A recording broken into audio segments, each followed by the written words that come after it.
একটা ফুল ফুটলে শুধু বাগানই সুন্দর হয় না, মনটাও যেন একটু শান্ত হয়ে যায়।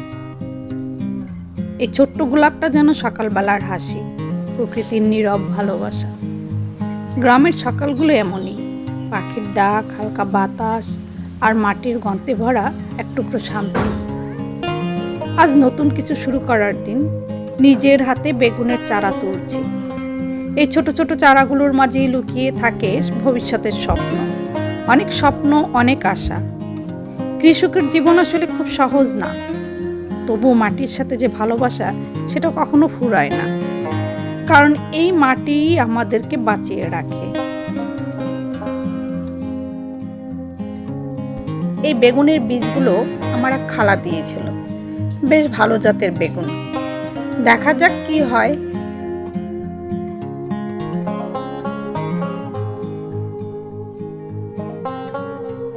আমার বেগুন চারা তোলা শেষ, এর মধ্যে ডাক পড়লো লিচু পাড়ার জন্য। সবাই মিলে লিচু খাবে, তো আমিও গেলাম সেই লিচু পাড়তে।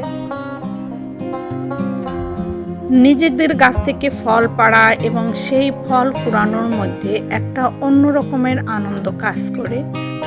ইচ্ছে মতো খাওয়া যায়, যখন খুশি তখন খাওয়া যায়। আমরা লিচুগুলো পাড়ছি এবং এগুলো আড্ডা দিতে দিতে আমরা খেয়ে নেব। এই লিচু গাছগুলোর লিচুগুলো একদমই মাটির কাছাকাছি, এখানে বসে বসে শুয়ে শুয়ে লিচুগুলো আসলে পাড়া যায়। শহরের বড় বড় আনন্দের চেয়ে গ্রামের এই সাধারণ মুহূর্তগুলোই অনেক বেশি শান্তির। একসাথে বসে লিচু খাওয়া, হাসি গল্প আর পরিবারের ভালোবাসা, এগুলোই তো জীবনের সবচেয়ে দামি জিনিস। তারপর আবার ফিরে এলাম কাজের মাঝে। বেগুনের চারাগুলো নিয়ে গেলাম জমিতে, এক এক করে রোপণ করতে লাগলাম। প্রতিটা চারা লাগানোর সাথে সাথে একটা করে আশা বুনে দিলাম মাটির বুকে।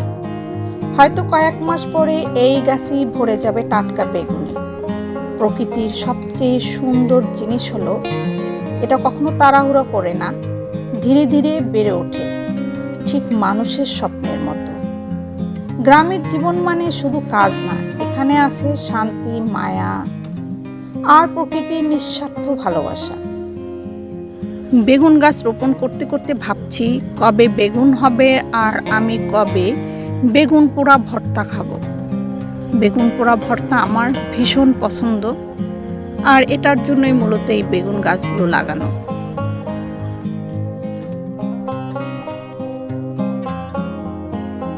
এই ভিডিওটা যদি আপনার মন ছুঁয়ে যায় তাহলে একটু ভালোবাসা রেখে যাবেন, কারণ গ্রামের এই ছোট ছোট গল্পগুলি আমাদের আসল জীবন।